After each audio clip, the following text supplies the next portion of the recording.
Before we jump into the episode, I wanted to let you know about something that is so exciting that we have on the forefront. We will soon be releasing a course called Brand Belief, which is all about how to build a brand that you and your clients believe in. This goes far beyond just selecting a logo and a few colors to go with it. This is an intuitive journey about your customers' needs, their desires, their values, and how you can make their lives easier through the services that you provide. This is about how you can be of service in this world through a brand that has both longevity and legacy attached to it. Click the link in the description. That will tell you a bit more information, and it will allow you to sign up so that you can be notified when this course is launching. Now we hope you enjoy the episode. Hi everyone, this is Ariana here from Well-Fed Photography, and I'm joined by the amazing Jana from Moonrise Soul, and she is going to speak to us about all things energy and healing, and we'll also speak about her own personal journey with this. So Jana, welcome to the show. I'm so happy to have you here. And could you just, for anyone who's watching or listening, can you tell them a bit about who you are as a person first? Yeah, of course. And thank you for having me. I'm super, super excited to do this. I'm so happy to have you on.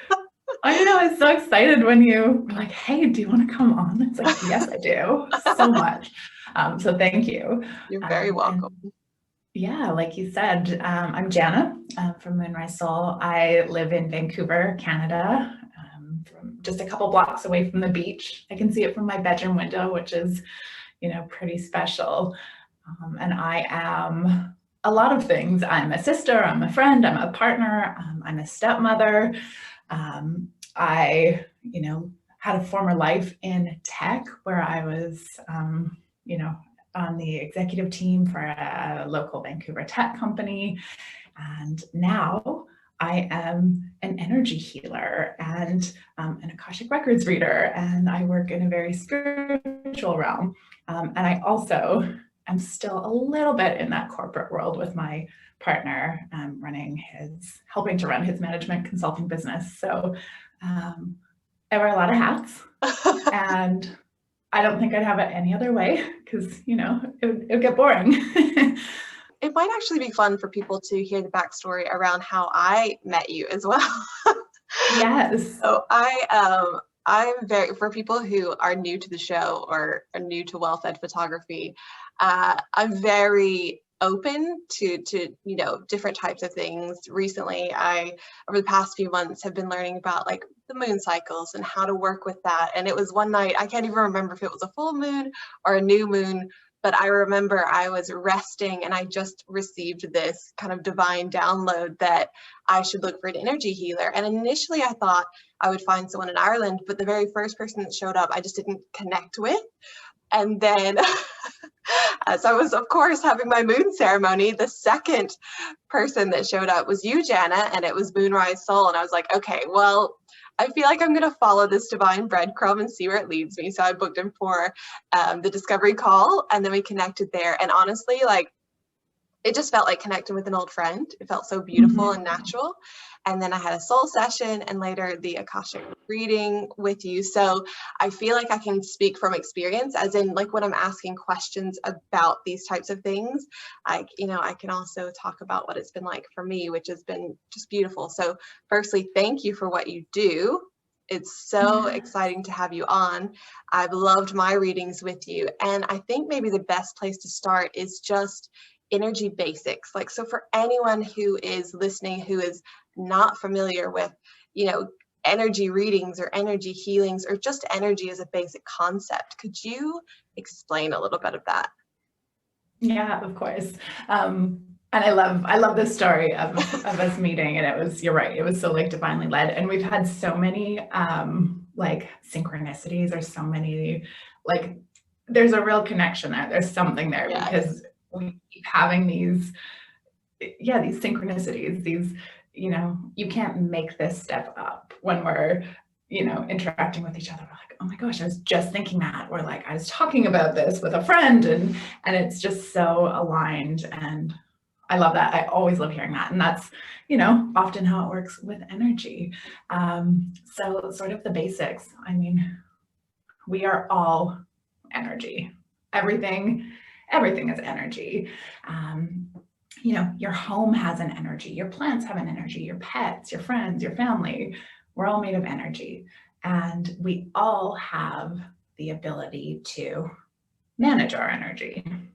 And, you know, I think sort of the basics, let's see, where's a good place to start? Okay, let's do this one. So just rub your hands together. I'll get you to copy or to follow along here. So rub your hands together until you feel some heat coming up. And start to move your hands apart. Can you feel, it almost feels like there's something in between your hands, right? Yes. And you can just, you know, sort of play with it a little bit and feel the energy. So this is your energy and you can feel it. Yeah. I can feel it. You don't have to have any special training. Like you can, anyone who's watching this can do it. And guess what? You can feel energy and you can also be an energy healer. It's, you know, it's not a gift that's exclusive to me or to people who call themselves an energy healer. I have just spent years practicing and fine-tuning and learning how to read energy and learning how to read it in a way that makes sense for me. And, you know, you are going to interpret and read energy different than I would. And it's just, you know, it's just like learning, it's like learning a language between you and the universe. And yeah, like I said, you don't need special training for it. You just need to want to do it and then commit to doing it and practicing doing it. And I remember in our first session, Ariana, I think I said to you like, oh, you're a healer. You are meant to be a healer. You're so, you know, whether you feel like your gifts are fine-tuned or not, like you definitely have, you know, that sort of like healing archetype within you. And, you know, you are quite aware of your energy and really in tune with it. And I actually find a lot of the people that I work with, they'll come to me and say, I don't know anything about energy. Like, I don't even know why I wanted to do an energy reading. Like, I just felt really called to it. And that's what, you know, a lot of people are like, I don't really know why I'm here with you, but I just felt like this was something that I needed to do. And then when we get into it, like 95% of my clients and the people that I work with, they're so intuitive and they're so like, you know, I'll say things to them and they're like, oh yeah, I've kind of been feeling that, or I've kind of been thinking that, but they maybe just don't know how to trust the intuition or trust the energy that they're feeling, or even, yeah, I guess like even be able to understand it or know what to do with it. I think that's a big one, is like, I'm feeling this thing. What am I supposed to do? Like, how do I, you know, if you're feeling this sort of like fire in your belly, or this like, you know, sort of, the solar plexus is always a good one. You feel this sort of like spark and this fire in your solar plexus, you know, just sort of like where your rib and your breastbone sort of meet up. When you're feeling that energy there, people are like, I don't know what to do with that, like, but I just keep getting this feeling and it's really strong, and it's you know, there's something going on, but I don't know what it means. It's often like, okay, what's going on there? Like with your, it's something to do with your power, right? How you show up in the world, the way people might perceive you, you know, your willpower, your sense of control. Like, are you feeling like you're being taken advantage of? So I just really, you know, worked to help people almost interpret their energy. Yeah, I love that. And it's so funny because I actually, I found especially the Akashic Records reading with you so validating, because even though I wasn't telling you the things that I was feeling for myself, it was like you were saying all the things that I had been feeling, or kind of the intuitive messages I had been receiving. And so it felt so validating to me to say, okay, you can trust yourself, because what you're hearing is also like, you know, just to have someone else reflect that back to you. It's like, I can trust myself. Like, this divine wisdom that's flowing through me is accurate and it's perfect for me, and I can learn from it and I can use it.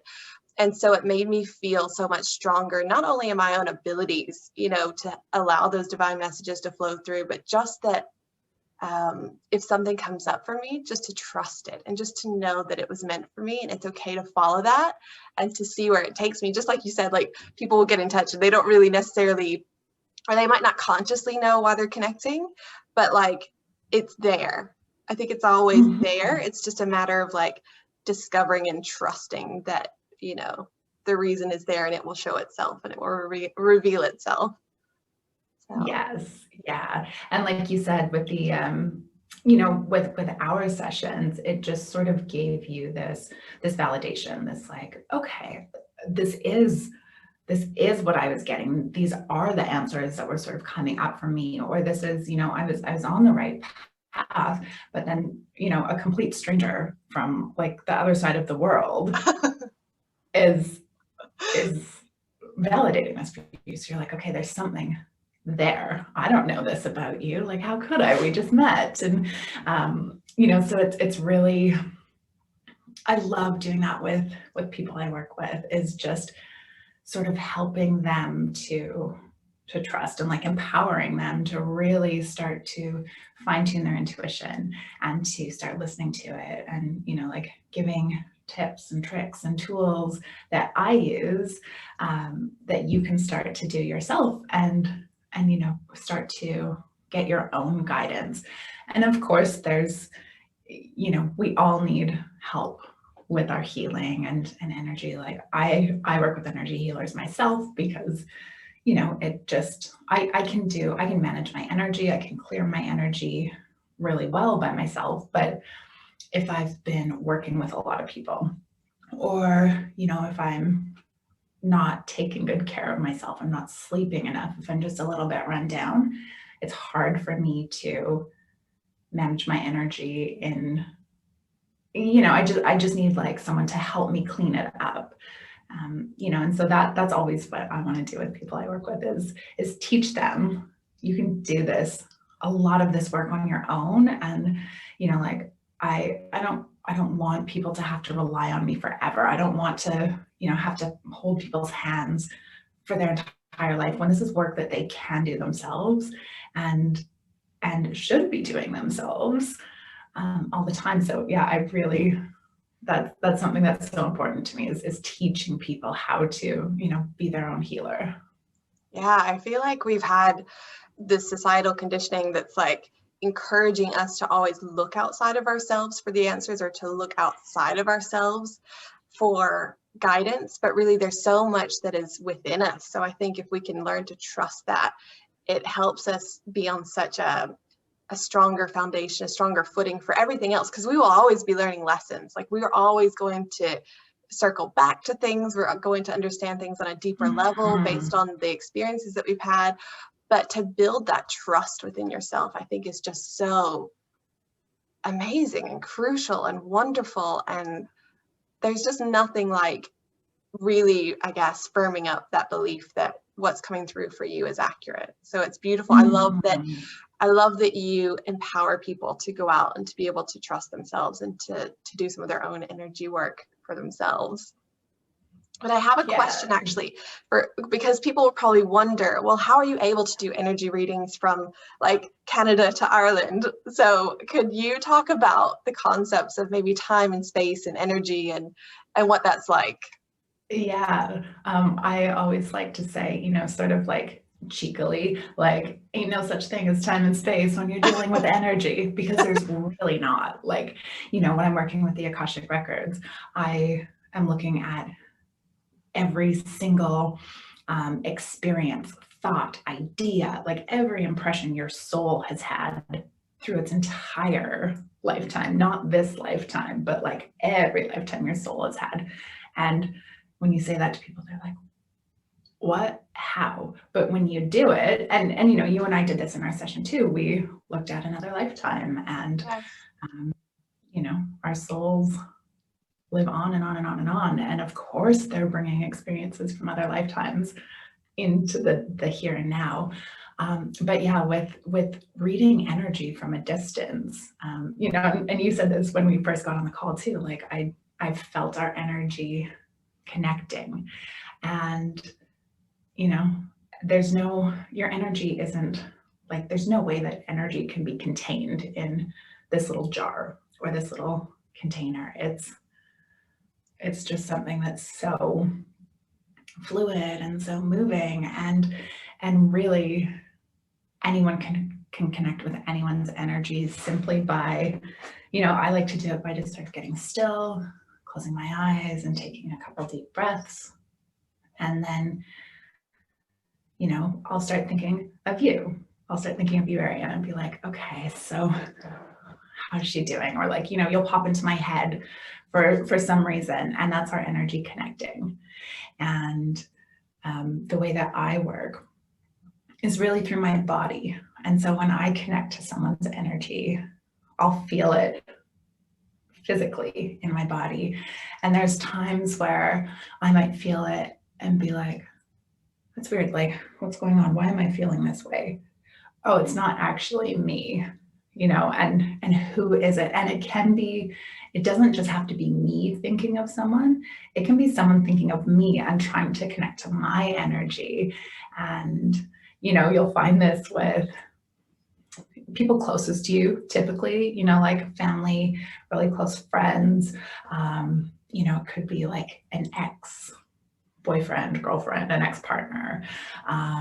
But, you know, if someone's thinking of you, they can be trying to grab onto your energy because, you know, what they get from you is this real nurturing feeling, or they really, you know, sort of feed and like get energy from your love. So it can oftentimes be that too. Someone thinking of you and connecting to your energy. And again, just try it. Like, just give this a try. Just sit here, take a couple breaths, and just think of someone and see if you can feel into their energy. And another, I guess this is like a little intuition trick, but think of that person and you know, start to like tune into their energy. And oftentimes they're going to text you right away, or they're going to send you an email or call you, or, you know, like send you a message on Instagram, and you know, which has happened with you and I a few times. Yeah, and it was like, you were like teaching about tarot card reading, right? And I sent through a post about tarot cards, like right when you were doing the training. Yes. I love that. Yeah, that was God. actually the you know, just the whole experience of thinking about someone and then they call you. Like my mom would always say, "Oh, I knew you were gonna call. I knew you were gonna call. I knew it was you on the phone. I didn't even have to look. Like I knew it was you." And so I think a lot of us have had that experience, but we don't necessarily realize that that's kind of an energy connection when that's happening. Yes, absolutely. And, you know, I think that's kind of like a key to strengthening your intuition, is to really starting to notice those signs, you know, and that if that's something that your mom used to always say to you, you're just like, oh, my mom just knows it's me, like, you know, and kind of not think anything of it, instead of being aware of it and being like, how did she know it's me? And like, you know, sort of thinking about, was she thinking about me? Was I thinking about her? Like, you know, sort of becoming aware of all of these synchronicities. And, you know, I think that's a really big key to strengthening your intuition, is the awareness. And if you need to like jot it down, do a voice note in your phone, something just to be like, oh no, this does happen to me too. Yes. One of my favorite practices, it was a huge realization for me, a huge revelation whenever I realized that my husband and I could work on our relationship without actually having to be in the same place together. So one of my favorite practices to do before we were in lockdown together, we're currently in lockdown together, but beforehand would be to like just sit and be, like you said, have a few deep breaths, get still, be present in my body, and just think about my appreciation for him and how much I love him and things that I love about him. And I would do this while he was at work. You know, I was at home doing my work, but I would just take a few moments, and he would tell me he could feel that. You know, he would text me and say like, I can feel you, you know. And but the beautiful part was it wasn't dependent on time together. We didn't have to schedule a date night, which is still wonderful and fabulous, and I would recommend it.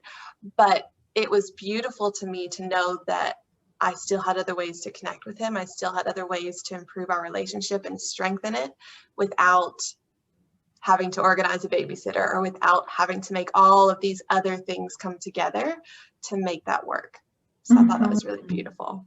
Yeah, it's so amazing that you have done that. And that's such a good point. Like you can do that with, you know, I have a lot of sisters, and, you know, as sisters, you sometimes butt heads on things. And, you know, we have this tendency to revert back to, you know, sort of our roles that we had growing up.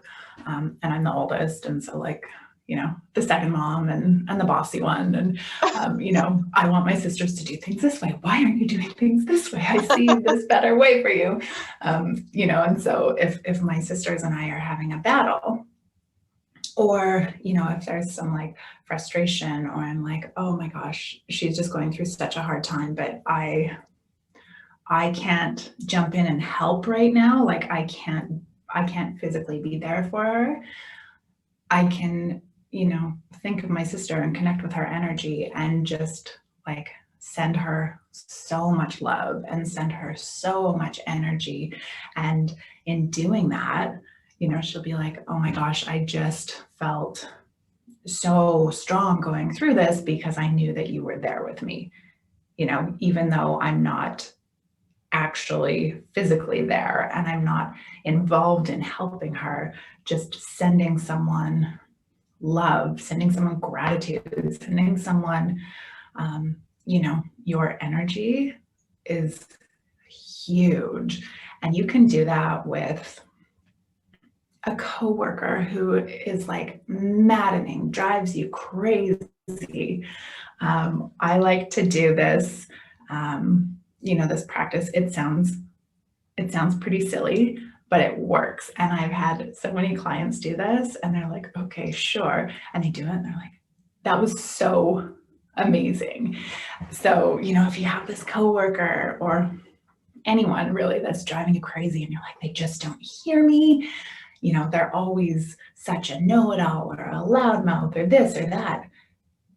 Imagine throwing like snowballs of bright white light at them and just being like, I love you, I love you, I love you, I love you.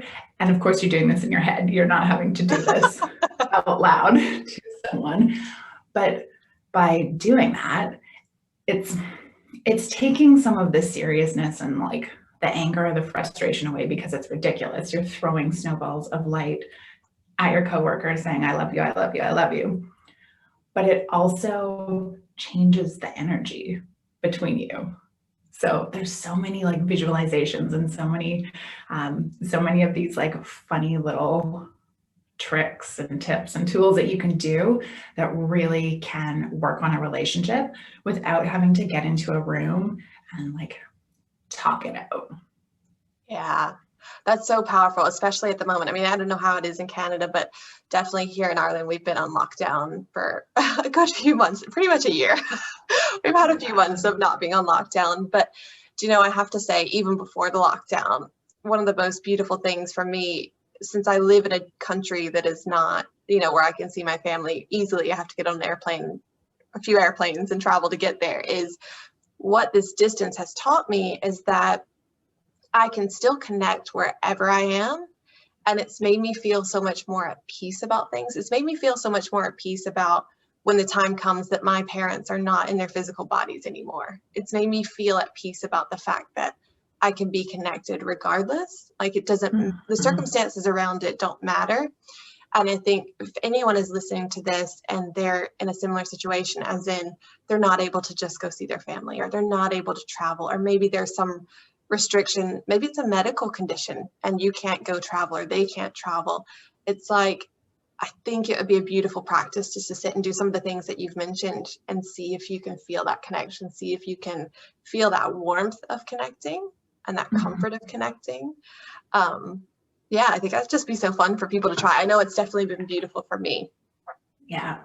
And that's something I do with, very close loved ones that have passed as well. Like I'll talk out loud to my grandmother or to my uncle, and I've got like symbols for them.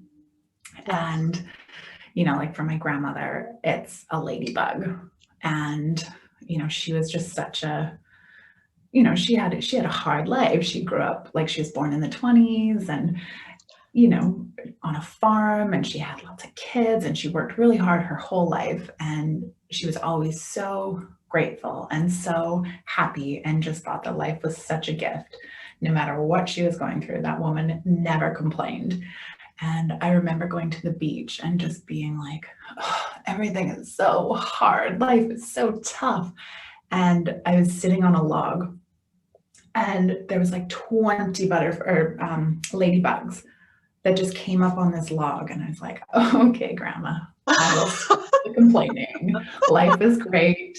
I'm grateful for all these things. But you can do that whether people are, in the next room, whether they're across the world, or whether they're not even Earthside anymore. You can have these connections with these people. And it's so, like you said, so comforting. And so, it just always makes me smile. Like, she's still here. She's still with me, and she's still, giving me the words I need to hear, even though I can't just pick up the phone and call her. Yeah, I love that. I've actually even had 2 photo sessions where I've had clients who connected with loved ones who have passed. So one of them connected with her father during her photo session, and he really showed up in a beautiful representation for her. And then I had another one where a grandmother showed up. It was 4 generations in the photo session. And so it was the grandfather's wife, and she showed up for them, and they're like, oh, she's here. And it's such a beautiful thing for me to witness, because I feel like there's this sense of safety and security. Like if someone's loved one shows up when you're there, it's like such a blessing and such an honor. And it's such it's just, I can't even put it into words. It's just too beautiful, but I love that. And I wanted to ask you, because of this concept, this idea that energy is neither created nor destroyed, what do you feel happens when someone leaves Earthside, as you said, when someone passes away? Yeah, I mean, I think for me, what I really believe is, especially a few days following their passing, they're right here, like they're beside you. They're still so close. And I don't know, like it's almost this feeling of them wanting to make sure that you're okay before they, go explore this new world that they're in.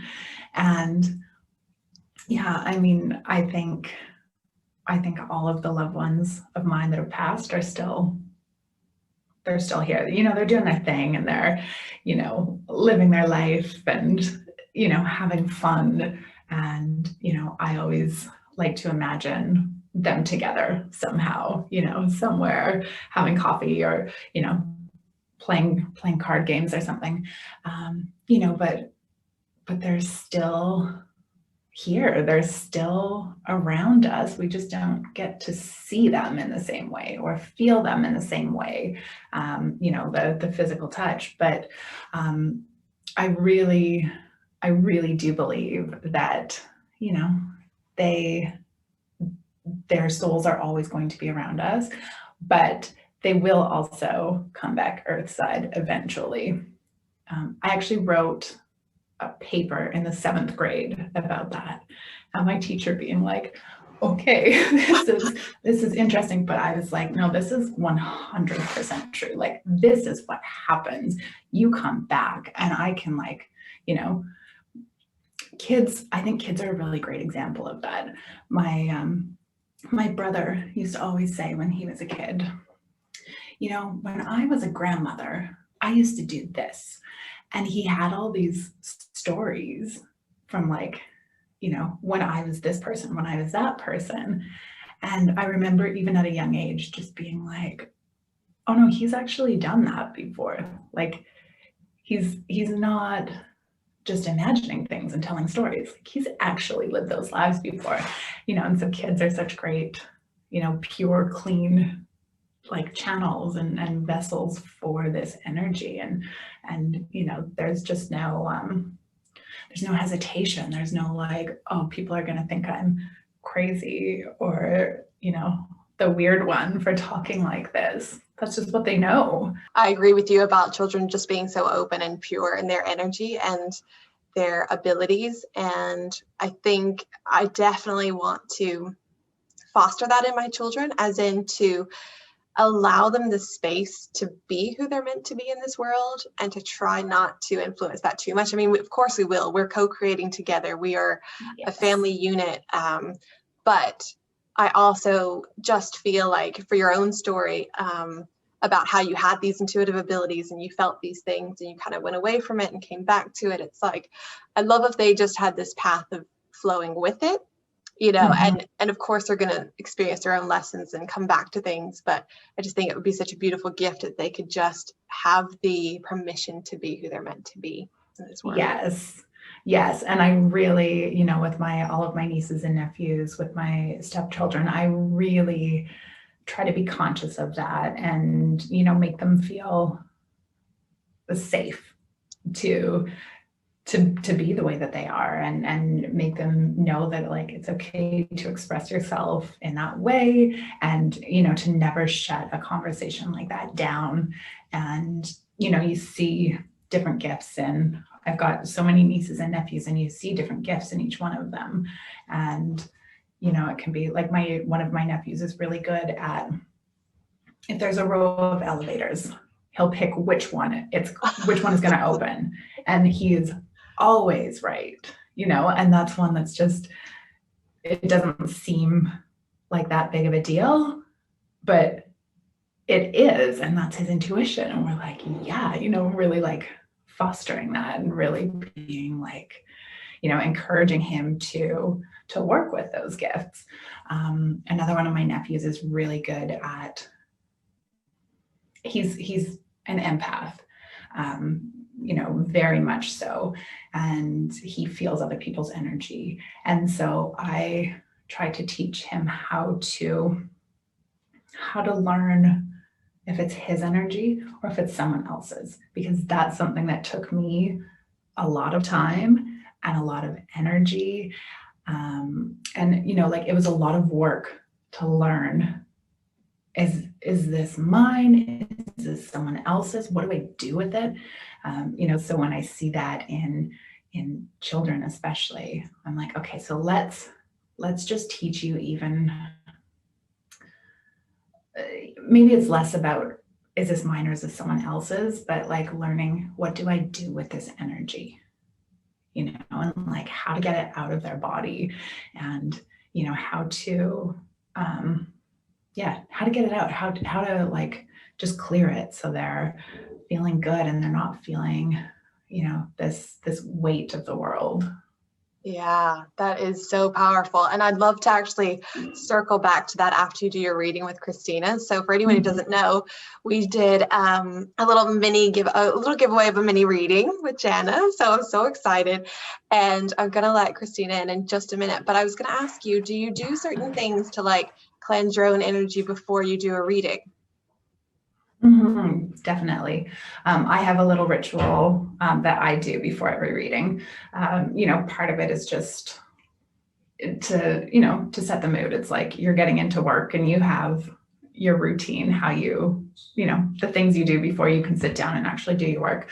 So for me, it's always, I only have one today, but I usually have, you know, 2, 3, sometimes 4 different drinks in front of me, whether it's water or tea or hot water. Like there's always an array there.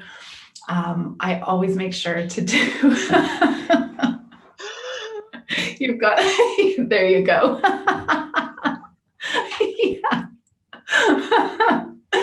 I normally have a cup of tea as well, but I don't have one right now. It's always like I can't get up in the middle of the session and be like, I need a drink. So I always make sure I have everything. And with certain people, it might be something different too. Like I might be doing a reading and I'm like, oh, I really need to have some hot water in here. And then we usually get into the session and there's like a lot of throat stuff coming up. So I'm needing hot water to like soothe my throat and to be able to, sort of manage it in my body. So yeah, I love that you've got, you get it. I truly do. And it's so funny because in our sessions, I've always had a cup of tea with me and there's always been throat stuff coming up for me in our sessions too. So it's so funny. Yeah, I guess we'll do like a little bit of, this will be kind of what I do in a session. We'll just do like a very short one with Kristina before we get started, because a lot of times the sort of opening to a session, it can be, I try to keep it to like 3 to 5 minutes, but sometimes people's energy is just like, no, more of this. Like I need more grounding. I need more balancing and centering. And I've done some sessions where it ends up being almost the entire session is that real connecting and that grounding. And that's simply what that person is needing. They're not needing an energy reading, they're needing an energy healing. And so, you'll get a little taste of that with Kristina here. All right, well, I will let her in the room and then we'll continue our chat afterwards. Yeah. Hi, Kristina. Hi, how are you? Hello. Hi, so nice to meet you. It's so good to see you both. Thank you so much for having me.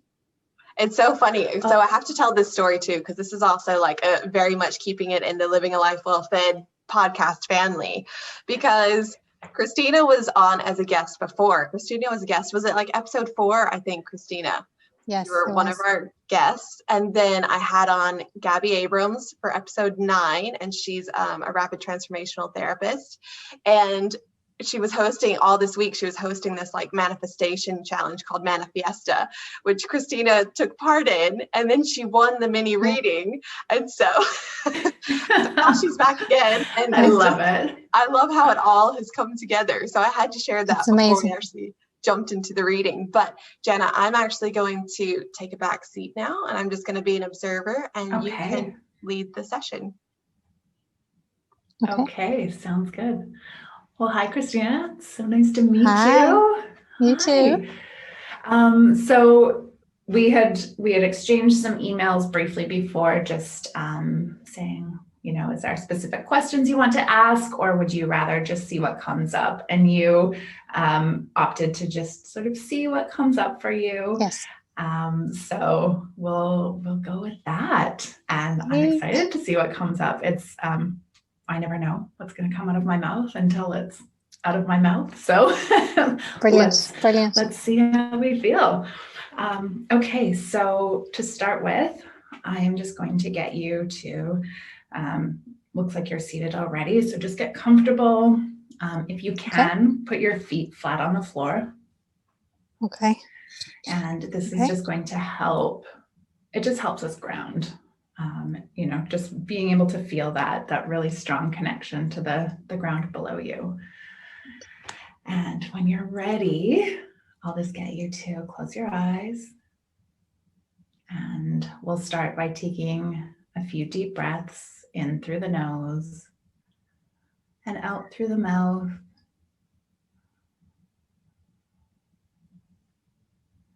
And with each breath in through the nose, you're breathing in pure, clean, cleansing oxygen. And with each breath out through the mouth, you are just letting go of any energy from the day, or the week, or even of the month that you no longer need to be carrying. Breathing in, cleansing, clearing oxygen, and breathing out any negativity, any toxins, any excess energy that doesn't belong to you.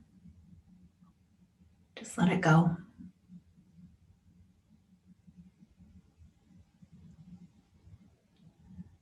And now you can just continue breathing at whatever pace is comfortable for you.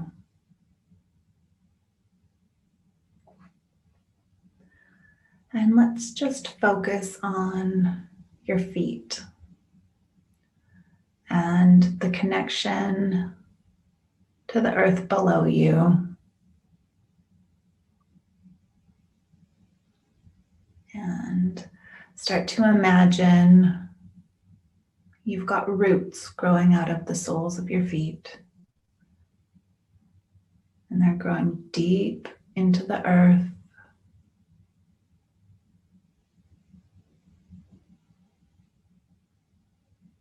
Connecting you with the wisdom and the strength of Mother Earth.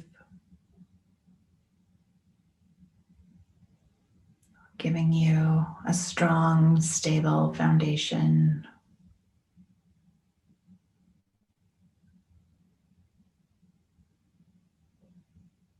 And just feel all of that strength, all of the wisdom, all of the energy and the nutrients from the earth coming back up those roots and into your body.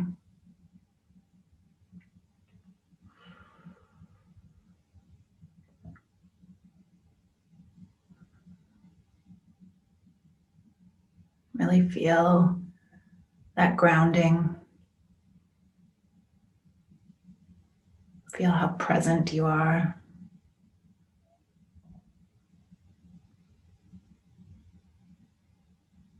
Feel how you are able to let things go, even if it's just a little bit, because of the support you feel from Mother Earth, from the ground beneath you. And let's just take a few more deep breaths in through the nose and out through the mouth.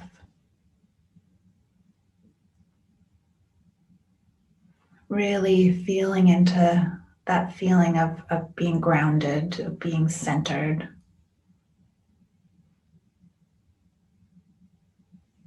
And just know that you can come back to that feeling anytime you need to by taking a few big breaths in through the nose and out through the mouth.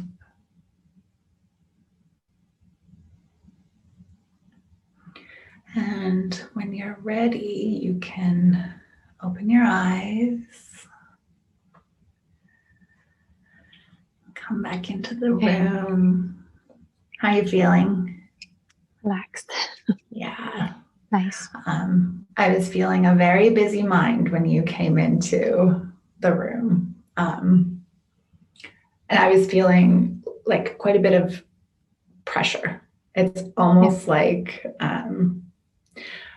there's so many ideas and thoughts and scenarios like trapped in your head. And they need to come out. Yes. And so the grounding, the exercise we did at the beginning was really about grounding for you. And that's something that's going to be really helpful for you with this really busy mind. So you can do this grounding. I would recommend that you do it at least once a day. It doesn't have to be for a long time. I'm not big on saying it has to be, 45 minutes a day, every single day, because that's never going to happen if that's not currently your practice. So if you can take 2 or 3 or 5 minutes in the morning to play a grounding meditation or just connect back to that feeling of having roots coming out of the soles of your feet and connecting into the ground, that's really going to help sort of quiet this chatter and almost, so I'm getting this image right now of like you being this like character in a comic strip. and having all of these like bubbles, all of these bubbles around your head of, you know, these thoughts and ideas and things you need to do and things you want to do, and, you know, just busy, busy, busy. And so by grounding, it's like all of these bubbles sort of go to the background, and then there's one bubble that stays front and center.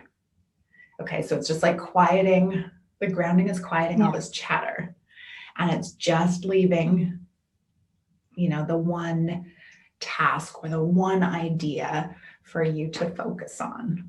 Does that make sense? You're so right, absolutely right, because I just found lately, like you said, I have so many things that I want to do, and I just feel like I just go down the rabbit hole on one thing, completely kind of forgetting of what I was doing, and just, yeah, I just feel all jumbled in my mind of what to prioritize, what to do next. So it's so true, so true. Yeah, and I think, you know, even having a notebook and jotting them down, like even just point form, it can be messy notes just for you, you know, these thoughts and ideas just to help get them out of your head, can be really helpful, because oftentimes too, we're like, we don't want to lose this thought. Yes. And so we keep it swirling in our head, but we don't need to. We don't need to keep it swirling. You can write it down and you'll come back to it when it's time. Yes. There's also some, okay, so the feeling that's coming up now is very like heart-centered. So it's, and throat. You can, Ariana, Definitely. you probably know this, like where I'll start to lose my voice a little bit, or my voice gets like croaky and starts cracking. So Kristina, it's feeling like a lot of these things, a lot of these thoughts and ideas going through your head are some like should do's, or you feel like you have to do them, but it's not necessarily like coming from your heart. Like it's not what you really want to be doing. Absolutely. You're so right on this one. So right, because I don't know, it's just this, I have a mental block about certain things I know I should be doing, but it just, I don't know what's blocking me. And maybe you're right, maybe that's in my heart, that I'm not really following that path that I should be following from my heart, maybe so. Yeah. And that's why I'm having that mental block. Yeah, that's sort of what that's the feeling that's coming up. It's like you should be doing this because society says so, or your family thinks this, or other people think this, but it's not necessarily what you know is best for you. Okay. And there's some, the stuff in the throat is feeling like it's around boundaries, and it could be boundaries with yourself, or it could be boundaries with other people. But around that, you know, saying no, like, you know, I would love to help you, but I don't have time to do this, or I would love to help you. This is when I'm available. And so like sort of getting into that practice of, there's a lot of stuff going on in your abdomen right now that I'm feeling, which is where women, that's where we give from. That's our, you know, like that's our womb. That's where we give our like nurturing, mothering energy from, whether we're mothers or not.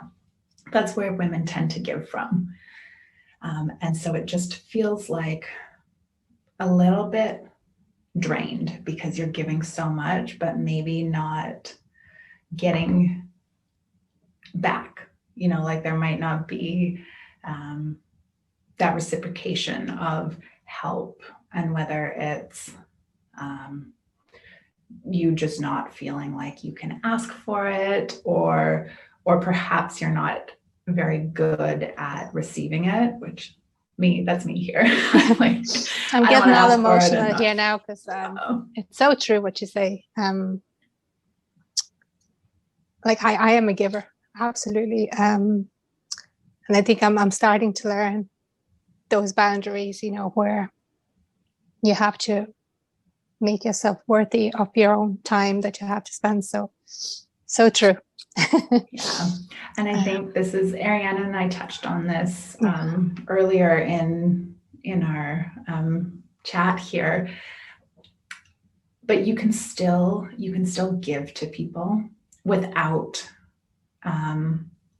giving too much, you know, like I was saying how, like with a sister, if we're battling and you know, I'm like, why aren't you doing this thing? I want you to be doing this thing. And then she's like, well, I just need you here helping me, but I can't be there physically. And so I can send her love and strength and energy. I can send energy to her.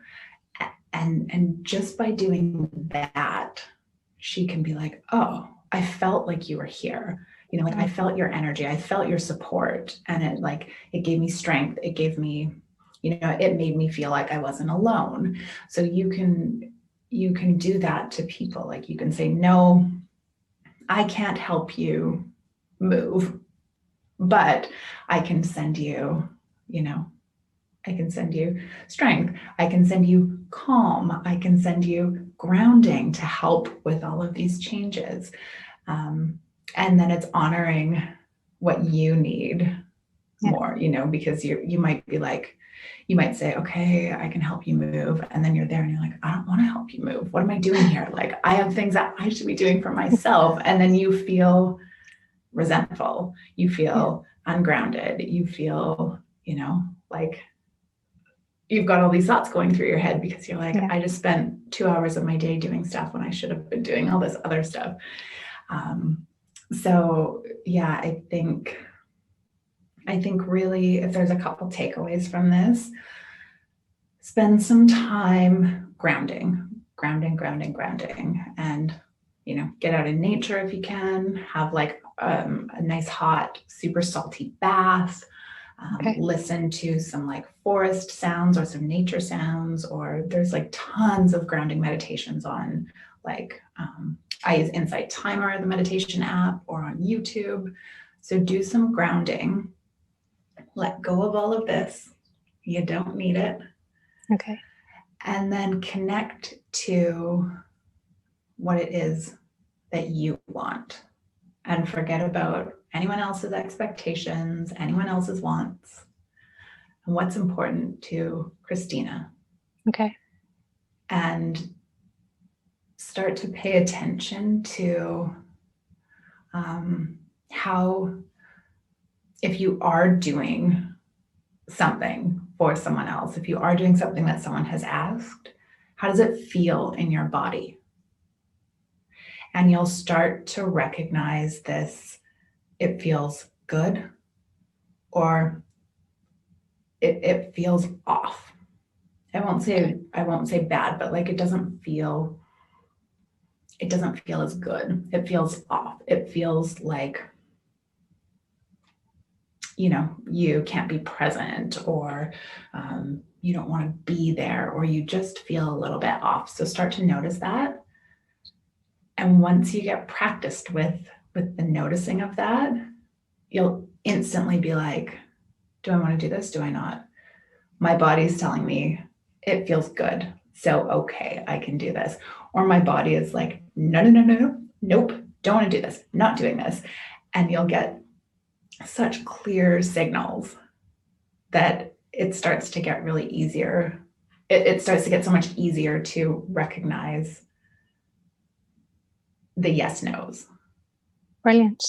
It's actually so on point, and from the perspective that I only just recently discovered the human design system, and that I am a manifesting generator. And I never knew that about myself, why certain decisions that I made or certain kind of things that I went into, why it never worked out the way I thought it would, because I thought I was doing something from such a high place of, you know, great emotions. And so learning that part of waiting out on that wave to finish and only act then, I mean, it's amazing. It's just mind blowing. Yes, all those things. And it's really like, yeah, that's what's coming through really strongly for you. Yeah. And that makes sense why. And I think too, you know, with the sort of boundaries and with all of that is you don't have to know the reason why it feels good or why it feels off. You don't need to know the reason why. I mean, you can explore that for yourself if you're curious, but it's not something that you need to explain to people or feel like you have to justify, right? Like if your body is giving you that signal of like, yes, do this, or no, don't, it doesn't matter like why that answer is coming through. What matters is that is the answer that's coming through your body from your higher self. Yeah. And you're honoring yourself by just being like, no, that doesn't work for me. Or thanks for the invitation, but no, I can't make it. Or, I'd really love to help you, but, or I can help you in this way, but not the way you're asking. The reason doesn't matter. And sometimes you might not even know the reason why. Yeah. I oftentimes am like, I don't know why this doesn't work for me, but I just know that it does not work for me. And that's all I need to know. And the more that you start to communicate that with people, they're just like, oh, okay, well, that's just how she responds. And that's fine. Like they get used to it. You almost like train them to be like, okay, they don't need to be like, oh, but please, are you sure? They're like, oh no, Kristina was like, I can't help you with this. Okay, moving on. Yeah. I think it's just always that feeling of guilt, you don't want to let people down. So it's just learning the balance between that and having time for myself, obviously. Yes. Yeah. And ground. So much grounding for you. Good to know. And I would add, Kristina, Thank you so much. that just for my own journey, whenever you are doing something in alignment with your heart and your soul, that is the path to being of your highest service to everyone else. When you are shining like that beacon, like that lighthouse that you were meant to be in this world, that is how you serve people. It is not through depletion. It is not through guilt. It is not through doing things that don't feel right to you. It's not dishonoring yourself. It is when you love yourself and you love yourself enough to follow your heart and soul, you will be of service in ways that you could not imagine otherwise. And you have the most beautiful soul. And it is an honor to know you and to have gotten to know you through the podcast and just following along on social media. And so you are so worthy of experiencing that connection to yourself and following it. You're so worthy. 100%. I'm just glad that Ariana came into my life. And I honestly, no joke, and like I was already on the journey of awakening, but I mean, since Ariana came in, I've just learned so much. I mean, having all these amazing people interview, so much knowledge. It's amazing. So I'm really grateful. Yeah. And thank you for being, so open and vulnerable and, brave for, we just did a reading that's quite personal, like very personal, it is. Publicly. And so, thank you for that. Thank you for being open and sharing and, just baby steps. Absolutely. Just learning every day. And I love that you are on this path and that, you're meeting so many people and like sort of finding teachers and like learning more about yourself every day. So congratulations. It's amazing. Absolutely amazing. And I always felt that honesty is really, and that vulnerability is the best thing, because if it helps somebody else in this journey, I mean, that's my job done as a person. So thank you. Thank you for this. That like opened your heart right up when you were saying that. I felt that like, too all of instantly. That. It was like, whoosh. Thank you. Beautiful. Did you have anything else, Kristina, that you wanted to ask before you go, or do you feel complete in your reading? How do you feel? No, I think it's amazing. I think I haven't quite thought about grounding before, I suppose. I've learned about it, but never thought that I would need it so much. So having this clarity is amazing. So thank you so much. I was just going to ask if you find that with creatives, because like Kristina is a fellow photographer, I'm a photographer. Do you find with creatives that they do need that grounding a lot because of how much creativity is flowing through them? Yes. Yes, definitely. And this was something, so I am naturally much more up here. Like I was always really good at connecting upwards, but I was a bit hesitant to ground because I'm like, well, if I'm grounded, if I'm like so down here, am I going to still be able to connect high? But by grounding, I'm able to connect so much higher. And it's almost like when you get really grounded, it's almost like you've got this trampoline that can like catapult you up even higher than you were able to go before. That's amazing. And then I find that the messages also come through clearer. So when you have that grounded connection, everything that's coming, like downloading into you, it's almost like before I was really grounded, I would get these messages and I'm like, I don't even know how to like translate that. Like, I don't know what I'm feeling. It's not making sense. It's like I'm getting all these messages in a language that I don't understand. And then by grounding, it's almost like the messages travel down, go into the ground, where they get interpreted into English or, into the language that I understand. And I'm like, oh, this is so much easier, and so for creatives, being able to ground, because you've got so many ideas always going through your head, when you're able to ground really deep and until like, you can do it before you're about to sit down and work on something, just have this grounding practice. And then it just, again, it like quiets all those other, like talking bubbles, and it just gives you the one. Like it sort of focuses your attention and it just, keeps this space clear. And so you're still going to be super creative. In fact, even more so.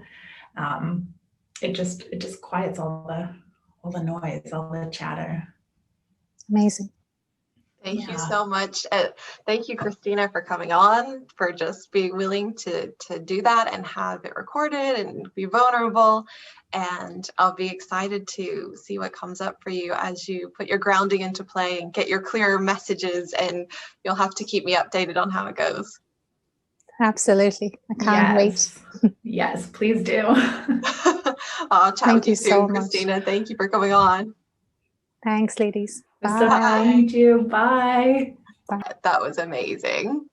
And I loved that so much. And I find it really helpful to me because of being an artist, and I agree with you. Like, I find that I work so much better when I actually do a grounding ritual before actually starting into work. It's like my focus is so much clearer instead of like if I don't ground myself, it is like all over the place and I'm just ping-ponging like the next thing and the next thing and the next thing. Yes.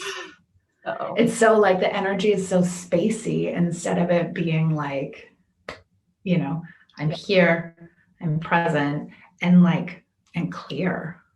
Yeah, I wanted to ask you about this anyway, but it came up whenever you were doing the reading with Kristina, and that was, you talked about, things feeling good or things feeling off. So do you feel that there is a good or a bad energy, or would you never label energy bad, or what would your thoughts be around that?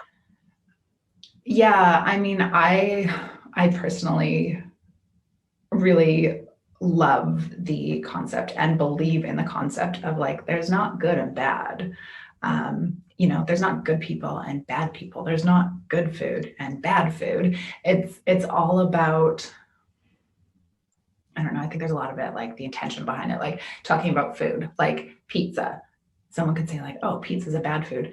No, it's not. Pizza is an amazing food. And like, if I have a piece of pizza, I'm like, I'm going to have this and I'm going to enjoy the hell out of it. And like, it's it's amazing, like it's not a bad food. How could you call that bad? So it's about the sort of like intention behind it, I think. And, when I'm saying when things feel good in your body or things feel not good, it's going to feel different for everyone. And so for me, when something feels right for me, it feels big, like my energy feels really big. And, if something feels not good for me, it feels like my energy feels like it's shrinking, and I'm almost like my shoulders feel like they're starting to slump forward, and my head feels like it's coming forward, and like I just feel like this contraction. And so it's going to feel different for everyone. You might get, a feeling in your tummy, that gut feeling. It might just be like, you might get a little knot or a little flip flop or something, and you're like, oh, okay, maybe I shouldn't do that because it's not feeling right for me. Whereas, if it feels good and you get that gut feeling, maybe it's like, the sort of like excited butterflies in your tummy, or it's this real like, maybe it just feels calm.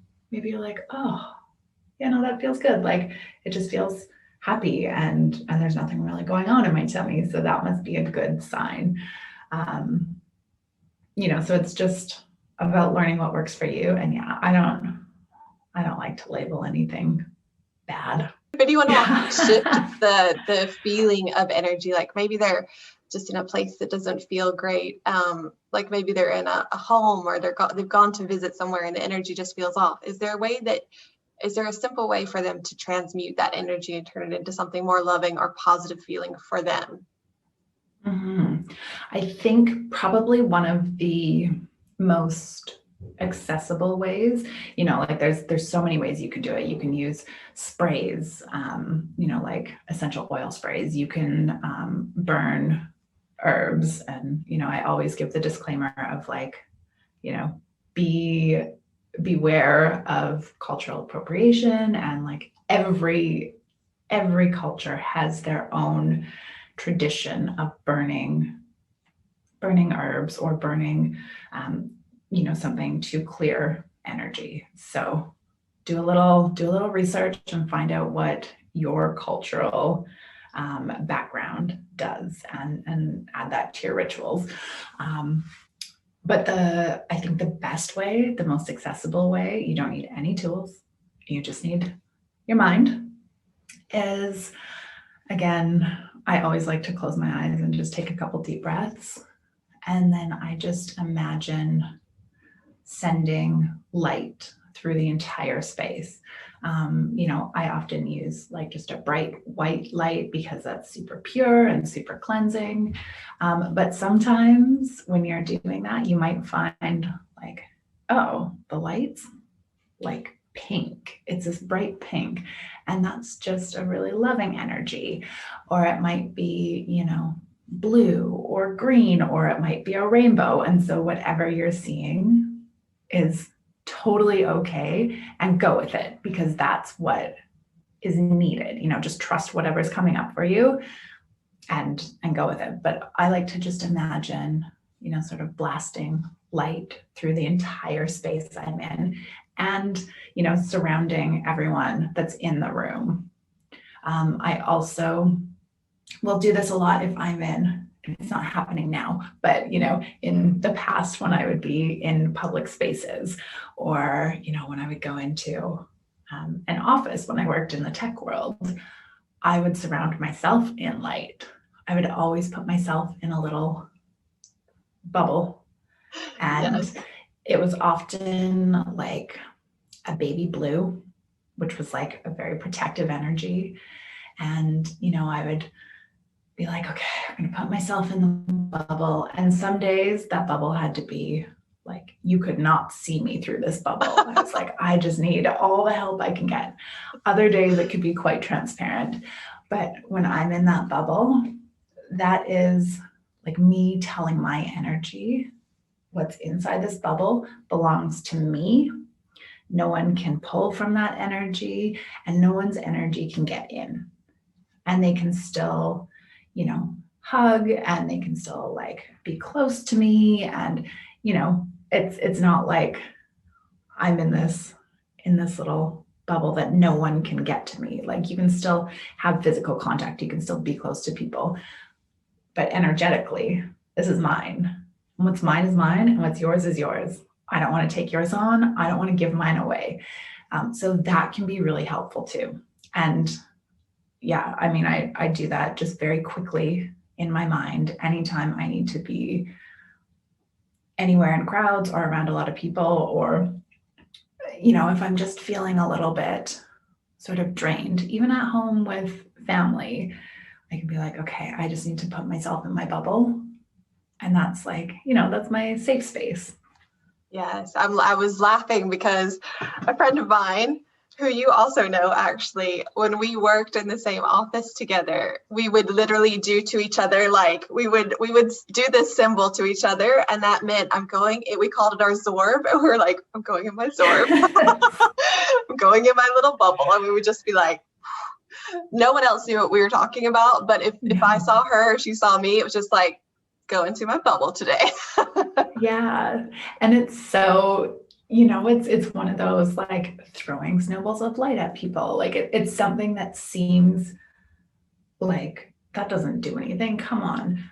But if you do it and you practice it, it's also just telling your mind, it's telling your energy, like it's setting a boundary. It's like, no, anything in this space is mine, and I'm not taking other people's on because their energy can't come through my bubble. And I'm not, you know, you can still share energy with people, but I'm not leaking my energy out of this bubble. Yeah, I think it's such a beautiful concept. And it's actually something that Trevor Blake recommends in his book, The 3 Simple Steps, as well, which is more of like a business book, but he talks about doing that. And I think about it from the perspective of, I used to work in the prison system. I used to work, you know, in prisons and in jails. I worked all over the state that I lived in. And I was just thinking about how powerful that would be for people that are in situations like that, where they're literally living in communal spaces with other people constantly, and how that would be such an amazing practice for them to be aware of for the protection of their own energy. But that actually brings me to one of the last questions, and that is this, you know, a lot of people get discredited for being able to feel energy, or discredited for being able to feel other people and sense their emotions, whether it's from someone being on the autism spectrum, or if it's from someone that has been labeled as a psychopath or a sociopath. Like, those are the things that come to mind. And so I'm interested to hear your perspective on energy and the ability to feel it when it comes to those types of labels that we have, or diagnoses. Yeah, I mean, it's so,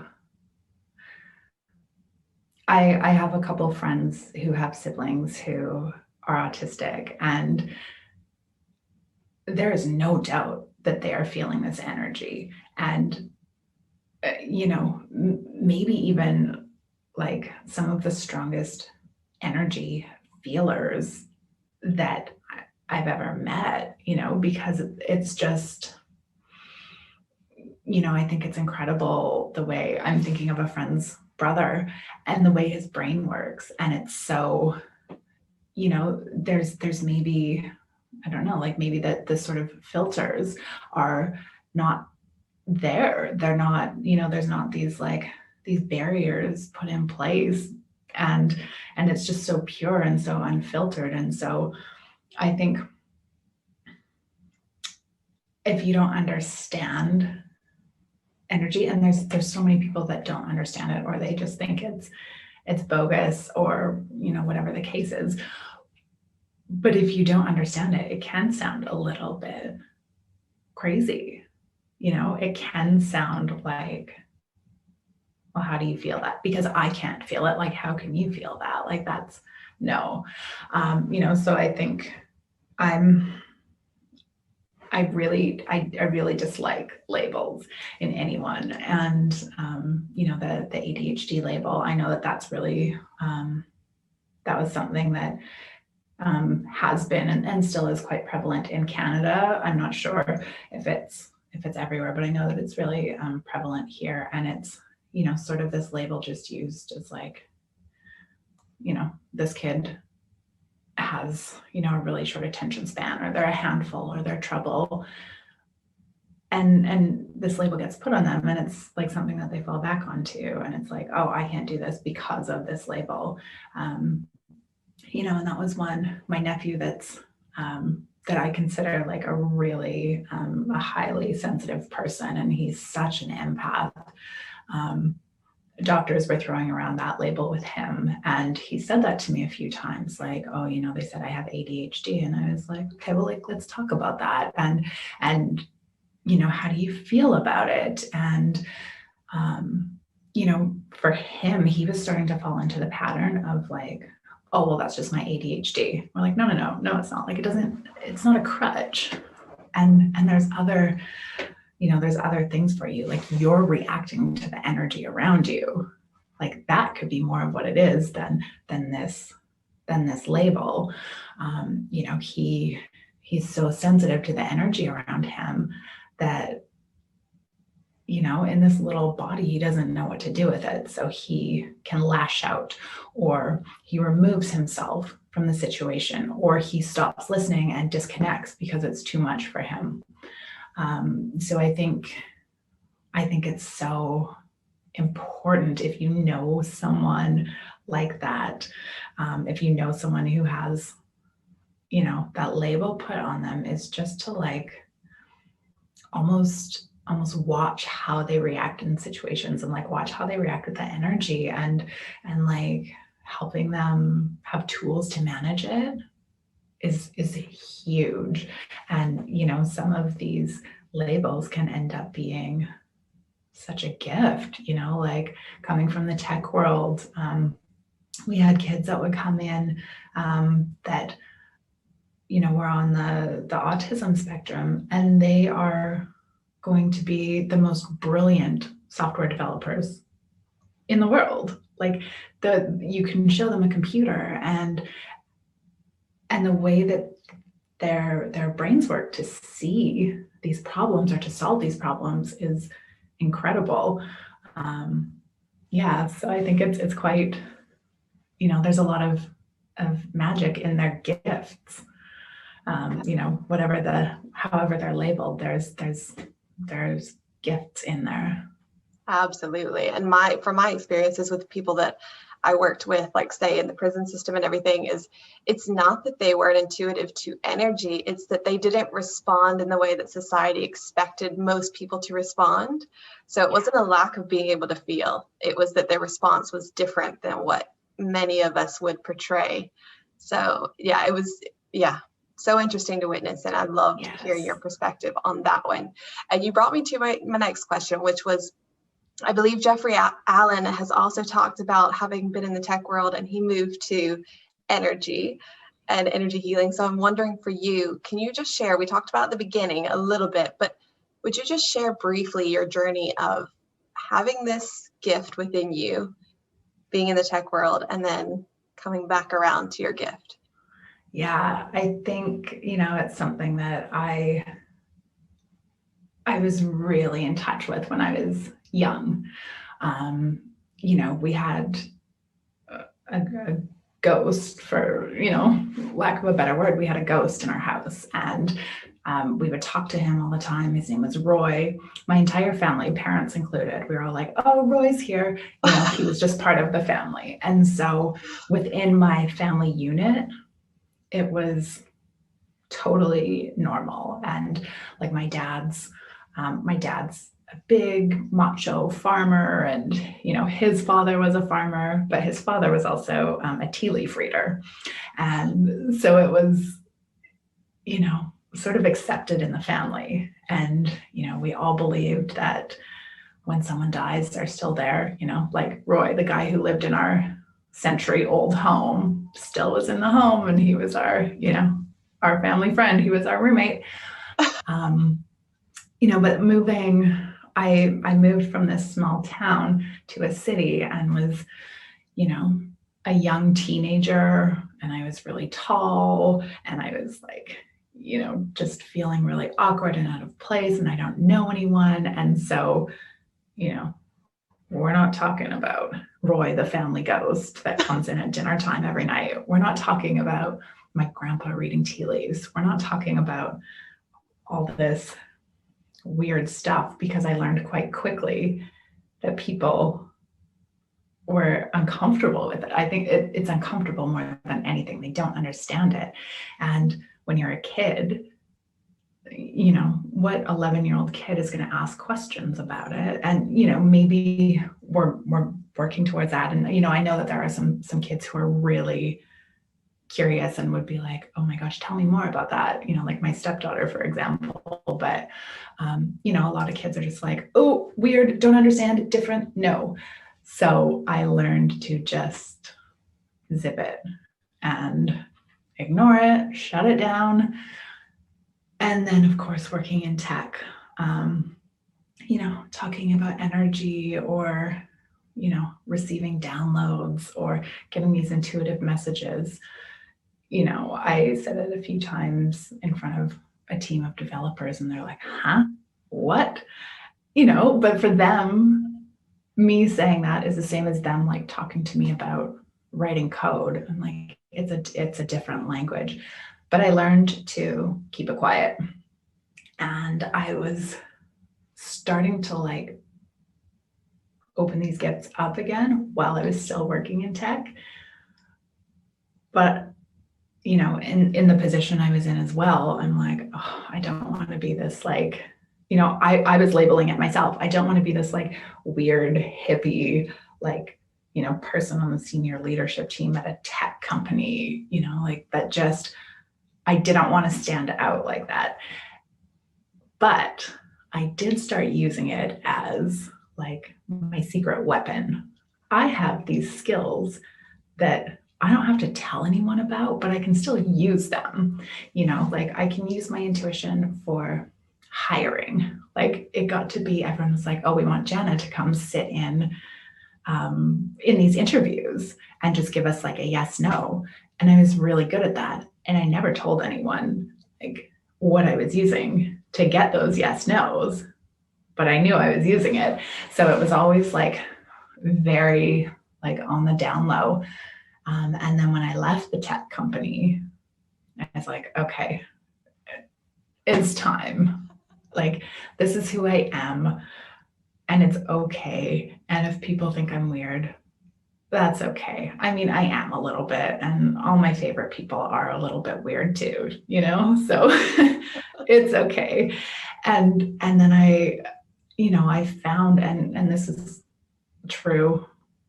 This is true in any, you know, any walk of life or with any sort of like secret you have, is that if you're open with it and you're comfortable with it and you share it with people, you are going to be so surprised at the people that will reach out to you and be like, oh my gosh, I had no idea. I'm super interested in this. And you're like, what? I would have never thought that you would even care about this.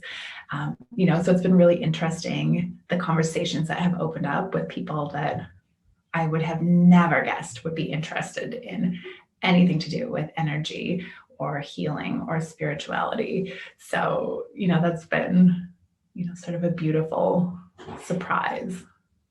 Do you have any top tips for someone who maybe is still in that phase of being hidden or hiding away their intuitive abilities, and they're wanting to bring that out and maybe explore it a bit more and strengthen it a bit more?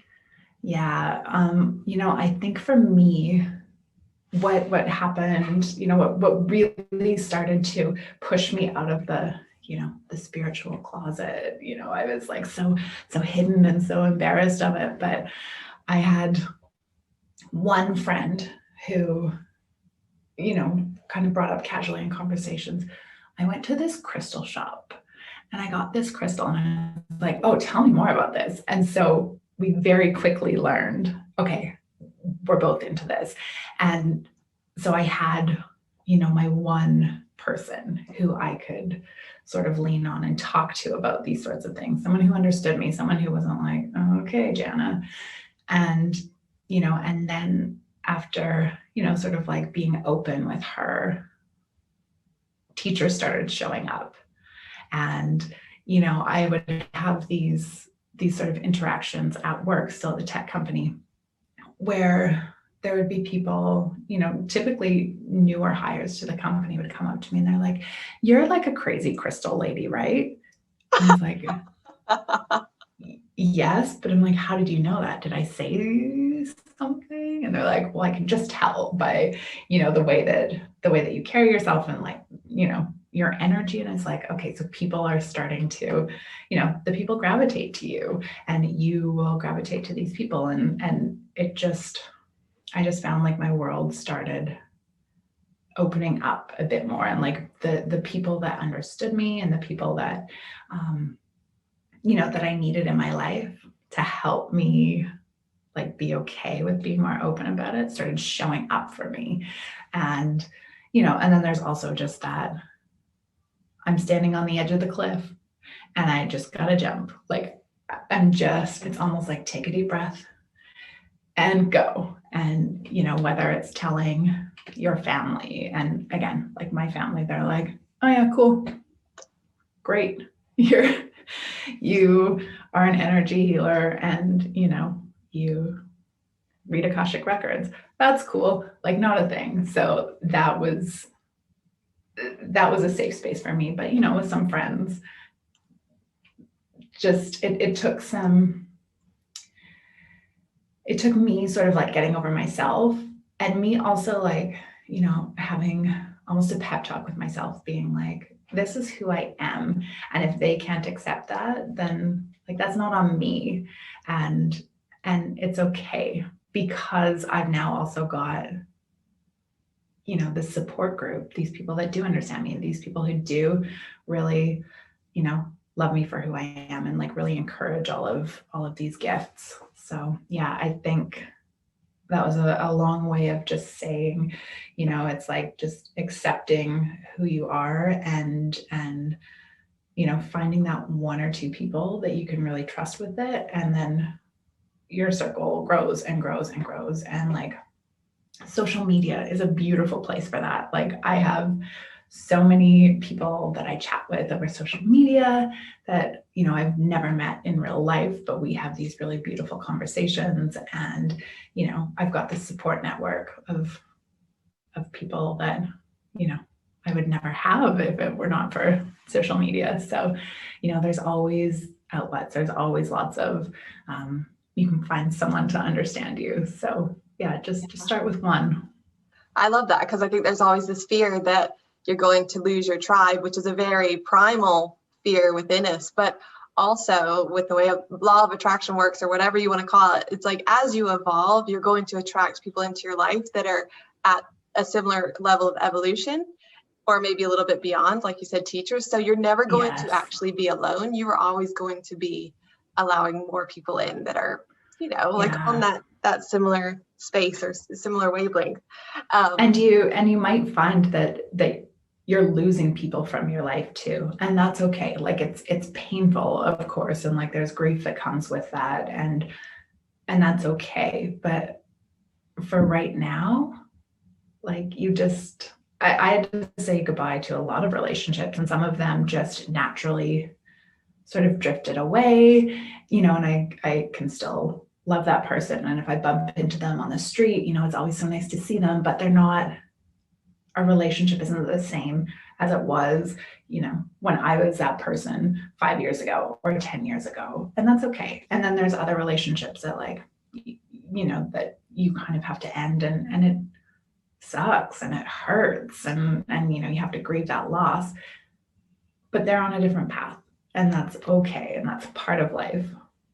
Yeah, I love that you shared about like kind of having that worry of being seen as like this hippie type of person, or kind of, you know, outside the kind of norm, I suppose. But like Solera, who was a guest on our show before, she's a channel, and she talked about similar things, but also just needing to step in. Like that was her next step on the path. Like she just had to step into that and be okay with the judgments or someone not liking it, or, you know, fear of what her family would think and all of that. She just had to, it was the next step. She just had to go. So yeah, you just have to take that jump. Okay. So this is something that I ask everyone at the end of the episode, and it is, with the work that you're doing, with the person that you're being, with your gifts and talents, what is the legacy that you hope you leave with what you're doing? My legacy. I mean, I really hope that I just inspire people to be true to themselves and empower them to be their own teacher and to be their own healer and to trust that they have all of the answers within them. And, you know, just we don't need to look outside of ourselves. Everything we need to know, we already know. And so, yeah, that's something that's, I work towards that every day. Just how can I empower people to be their own, you know, their own intuitive, their own guide, their own healer. That's so accurate to what you do. I can tell from my own experience. Thank you. You're doing a fantastic job of that, and it's a beautiful legacy to leave, because it's one of the most pure, beautiful things I think anyone could ever do for another person. So I love it. Oh, thank you. I just got chills. If people want to get in touch with you, if they want to explore something like a soul session or an Akashic Records reading or something like that, like what are the best ways for them to get in touch with you? Yeah, I'm often on Instagram, so you can find me on Instagram at moonrise_soul, or you can head to my website, which is www.moonrisesoul.com, and I've got a whole variety of sessions on there. I've got some packages, I've got, single sessions, and you can also book a discovery call, which is what you and I did, and we just got to have a little chat. And, I think what's really important about that for me is I want to make sure that you feel comfortable with me, and, that our energy matches up and that we feel like we're a good fit.